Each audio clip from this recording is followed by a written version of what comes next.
નમસ્કાર મિત્રો, સ્વાગત છે આપણી યુટ્યુબ ચેનલ એજ્યુ પ્રવાસની અંદર. તો મિત્રો, આજના વિડીયોની અંદર આપણે વાત કરવી છે ડિપ્લોમા એડમિશન 2025 વિશે. એની સાથે છે મિત્રો, ધોરણ 10 પછી તમે કયા કયા કોર્સ કરી શકો એની તમામ માહિતી આજે આપણે મેળવીશું. તમારે ડિપ્લોમા કરવું કે સાયન્સ કરવું, જેમાં તમને આગળ જતા શું લાભ થશે, ડિપ્લોમામાં કેટલા સ્કોપ આવશે અને સાયન્સમાં કેટલા સ્કોપ આવશે, જેવી તમામ માહિતી આજે આપણે સરળ ભાષામાં સમજવાના છીએ. એટલા માટે વિડીયો છે મિત્રો, અંત સુધી જરૂર જોજો અને વિડીયો તમને ગમે તો લાઇક કરજો. આ વિડીયોની લિંક તમારા મિત્રોને શેર કરજો. અને આપણી ચેનલની અંદર નવા આવેલા હોય અને હજુ સુધી ચેનલને સબસ્ક્રાઇબ ન કરી હોય તો સૌથી પહેલા ચેનલને સબસ્ક્રાઇબ કરી દો, જેથી કરી આવી કોઈ પણ માહિતીના વિડીયો અમે અપલોડ કરીએ તો એને નોટિફિકેશન છે મિત્રો સૌથી પહેલા તમને જોવા મળે.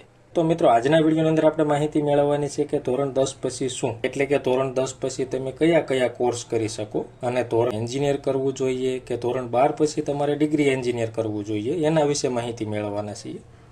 ત્યારબાદ જે મિત્રોને ડિપ્લોમા એન્જિનિયર કરવું હોય એની તમામ માહિતી, જેમાં રાજ્યની અંદર કુલ બેઠકો કેટલી છે, કઈ કોલેજમાં કેટલું ફી ધોરણ રહેશે, પ્રવેશ માટે લાયકાત શું જરૂર પડશે, ફોર્મ ભરવા માટે ડોક્યુમેન્ટ કયા કયા જરૂર પડશે, ઓનલાઈન પ્રવેશના પગથિયા એટલે કે કઈ રીતે તમને પ્રવેશ આપવામાં આવશે એની સ્ટેપ બાય સ્ટેપ માહિતી, અને અરજી તમારે કેવી રીતે કરવી એની તમામ માહિતી અને અરજી ફી કેટલી ભરવાની થશે, આ તમામ માહિતી આજના વિડીયોની અંદર આપણે મેળવવાના છીએ. એટલા માટે વિડીયો છે મિત્રો, અંત સુધી જરૂર જોજો અને વિડીયો તમને ગમે તો લાઈક કરજો. આ વિડીયોની લિંક તમારા મિત્રોને શેર કરજો. તો ચાલો મિત્રો, આપણે તમામ માહિતી મેળવીએ. સૌ પ્રથમ જોઈએ કે ધોરણ 10 પછી શું. તો ધોરણ 10 પછી તમે ડિપ્લોમા એન્જિનિયર કરી શકો, ત્યારબાદ તમે આઈટીઆઈ કરી શકો, જેમાં આઈટીઆઈના ઘણા બધા ટ્રેડ હોય છે. એની અંદર કોઈ પણ એક ટ્રેડની અંદર તમે આઈટીઆઈ પાસ કરી શકશો. ટીઈબી એટલે કે ટેકનિકલ એક્ઝામિનેશન બોર્ડ, ટેકનિકલની લાયકાત તમારે કોઈ પણ કોર્સની અંદર મેળવવી હોય તો એ પણ તમે મેળવી શકશો. અને આઈઆરટીઆર એટલે કે ઇન્ડો જર્મન ટૂલ રૂલ, એમાં પણ તમને ઘણી બધી તાલીમની સંસ્થાઓ કાર્યરત છે,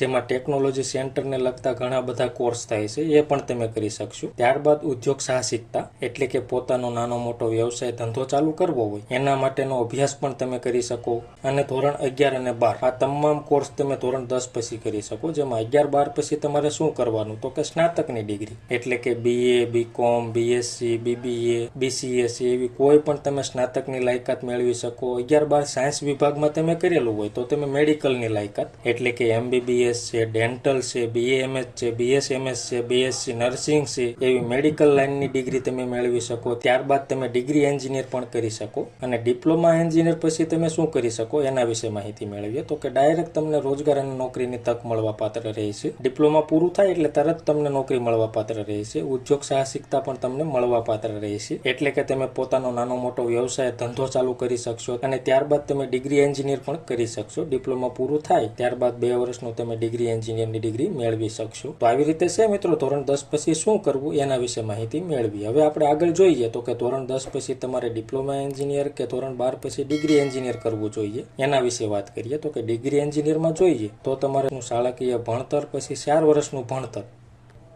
ત્યારબાદ તમે ડિગ્રી એન્જિનિયરની લાયકાત મેળવી શકો. ડિપ્લોમા એન્જિનિયરમાં શું હોય તો કે ધોરણ 10 પછી તમે 3 વર્ષનું ભણતર કરો એટલે તમે ડિપ્લોમા એન્જિનિયરની ડિગ્રી મેળવી શકશો. ડિગ્રી એન્જિનિયરમાં આગળ જોઈએ તો કે ડિગ્રી એન્જિનિયરમાં સીધા પ્રવેશ માટે છે ધોરણ 10 ની અંદર છે ગણિત સ્ટાન્ડર્ડ વિષય તમે પાસ કરેલો ફરજિયાત હોવો જોઈએ. જ્યારે ડિપ્લોમા એન્જિનિયરમાં જોઈએ તો કે ધોરણ 10 ની અંદર સ્ટાન્ડર્ડ ગણિત છે, બેઝિક ગણિત છે, વિજ્ઞાન અને ટેકનોલોજી છે, અંગ્રેજી જેવા વિષય પાસ કરીએથી તમે ડિપ્લોમા પ્રવેશ પાત્ર થઈ શકશો. અને ત્યારબાદ છે મિત્રો, તમે ડિગ્રી એન્જિનિયરની તક પણ મેળવી શકશો. જો તમારે ડિગ્રી એન્જિનિયર કરવું હોય તો તમે ડિપ્લોમા કરી અને ડિગ્રી પણ કરી શકો. પછી જોઈએ તો કે ધોરણ 12 પાસ કર્યા બાદ તમારે ગુજકેટ અથવા તો જીની પરીક્ષા પણ જરૂરી રહી છે ડિગ્રી એન્જિનિયરની અંદર. ડિપ્લોમાની અંદર કેવું હોય તો કે તમે ધોરણ 10 પાસ કર્યું ત્યારબાદ તમને મેરિટ પ્રમાણે સીધું એડમિશન મળવા પાત્ર રહેશે. અને આગળ જોઈએ તો કે ડિગ્રી એન્જિનિયરની અંદર તમે ધોરણ 10 પાસ કર્યું ત્યારબાદ 11-12 સાયન્સ એટલે કે 2 વર્ષ એ, અને ત્યારબાદ ડિગ્રી એન્જિનિયરના 4 વર્ષ, એમ કુલ 6 વર્ષ એટલે કે વિદ્યાર્થીની ઉંમર 22 વર્ષ થાય ત્યારબાદ તમને નોકરી કે ધંધાની તક મળશે.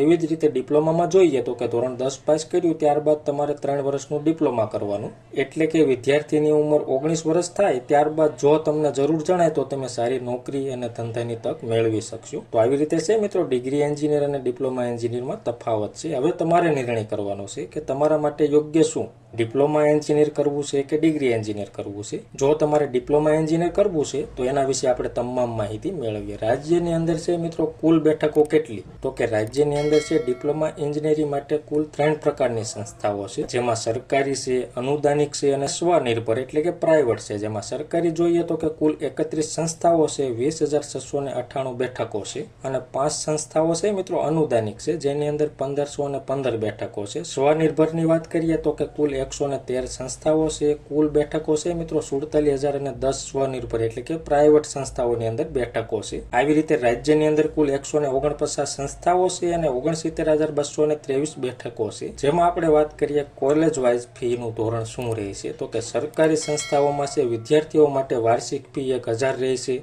અને વિદ્યાર્થીનીઓ માટે કોઈ ફી રહે છે નહીં. અને સ્વનિર્ભર સંસ્થાઓમાં વાર્ષિક ફી જોઈએ તો કે 25,000 થી લઈ અને 62,000 એ અલગ અલગ પ્રાઇવેટ સંસ્થાઓ હોય એના આધારે નક્કી કરવામાં આવેલી હોય. એટલે કે 25,000 થી લઈ 62,000 સુધીમાં જે પ્રાઇવેટ સંસ્થાઓ હોય એની અંદર તમે ડિપ્લોમાની ડિગ્રી મેળવી શકશો. હવે આપણે વાત કરીએ ડિપ્લોમામાં તમારે પ્રવેશ મેળવવો હોય તો લાયકાત શું? તો કે ગણિત છે, બેઝિક ગણિત છે, સ્ટાન્ડર્ડ ગણિત છે, તેમજ વિજ્ઞાન અને ટેકનોલોજી છે અને અંગ્રેજી છે. આ વિષય સાથે છે મિત્રો તમે ધોરણ 10 ની પરીક્ષા પાસ કરેલી હોવી જોઈએ અને આ 3 વિષયના માર્કની ગણતરી કરી અને તમારું મેરિટ તૈયાર કરવામાં આવશે અને એના આધારે તમને એડમિશન આપવામાં આવશે. હવે વાત કરીએ પ્રવેશ ફી કેટલી ભરવાની થશે, તો કે તમામ વિદ્યાર્થીઓને 250 રૂપિયા પ્રવેશ ફી ભરવાની થશે. જે ફી તમારે ઓનલાઈન મોડ એટલે કે નેટ બેન્કિંગ, એટીએમ અથવા યુપીઆઈ આઈડી થી ફક્ત ઓનલાઈન મોડથી ભરવાની રહેશે. અને મિત્રો તમારે ફોર્મ કેવી રીતે ભરવું એની પ્રેક્ટિકલી પીડીએફ છે, તમામ કોર્સની બુકલેટ છે અને તમામ કોર્સની જાહેરાત છે. એ તમામ માહિતી તમારે જોઈતી હોય તો આપણી ટેલિગ્રામ ચેનલ છે જે એજ્યુ પ્રવાસ નામની, એની લિંક નીચે ડિસ્ક્રિપ્શનમાં આપેલી છે. એના ઉપર ક્લિક કરી તમે આપણી ટેલિગ્રામ ચેનલમાં જઈ આ તમામ પીડીએફ ડાઉનલોડ કરી ઘર બેઠા તમારે ફોર્મ કેવી રીતે ભરવું એ માહિતી મેળવી અને ઘર બેઠા ફોર્મ ભરી શકશો. હવે આપણે વાત કરીએ ફોર્મ ભરવા માટે જરૂરી ડોક્યુમેન્ટ કયા કયા, તો કે ધોરણ 10 ની માર્કશીટ છે, સ્કૂલ લિવિંગ સર્ટિફિકેટ છે,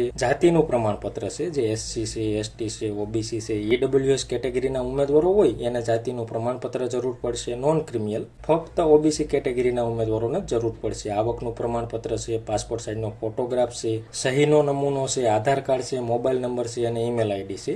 આટલા જ ડોક્યુમેન્ટની જરૂર પડશે અને તમે ઓનલાઈન ફોર્મ ભરી શકશો. તો મિત્રો અરજી છે તમારે ઓનલાઈન જ કરવાની રહે છે, જેના ફોર્મ 15/5/2025 થી ચાલુ થઈ ગયા છે અને રજીસ્ટ્રેશન કરવાની છેલ્લી તારીખ 23/6/2025 રહી છે, જેના માટેની વેબસાઇટ અહીંયા દર્શાવેલી છે bujdiploma.admission.nic.in. આ વેબસાઇટ ઉપર જઈ તમારે રજીસ્ટ્રેશન કરવાનું રહેશે. આ વેબસાઇટ તમે ઓપન કરશો એટલે આ રીતની સ્ક્રીન દેખાશે અને ફોર્મ કઈ રીતે ભરવું એની પીડીએફ આપણે ટેલિગ્રામમાં છે એ જોઈ તમે ઘર બેઠા પણ જાતે ફોર્મ ભરી શકશો. તો આવી રીતે છે મિત્રો તમારે ઓનલાઈન ફોર્મ ભરવાનું રહેશે. હવે આપણે વાત કરીએ ઓનલાઈન પ્રવેશના પગથિયા, કઈ રીતે તમને પ્રવેશ આપવામાં આવશે. તો સૌ પ્રથમ તમારે ઓનલાઈન રજીસ્ટ્રેશન કરવાનું અને ફી ભરવાની, ત્યારબાદ મેરિટ લિસ્ટ આવશે, ત્યારબાદ તમારે સંસ્થા અને કોર્સની પસંદગી એટલે કે ચોઇસ ફિલિંગ કરવાની રહેશે અને ત્યારબાદ મેરિટ, ચોઇસ અને બેઠકની અનામતના આધારે છે મિત્રો તમને પ્રવેશ એલોટમેન્ટ આપવામાં આવશે એટલે કે તમને પ્રવેશ ફાળવવામાં આવશે. એ એલોટ થયેલ પ્રવેશને તમારે કન્ફર્મ કરવાનો અથવા તો પ્રવેશ રદ કરવાનો રહેશે. જો તમારે પ્રવેશ લેવો હોય તો તમારે કન્ફર્મેશન આપી અને એલોટમેન્ટ લેટર કાઢી અને જે કોલેજમાં તમને પ્રવેશ મળ્યો હોય ત્યાં તમારે એલોટમેન્ટ લેટર અને તમામ ડોક્યુમેન્ટ જમા કરાવવાના રહેશે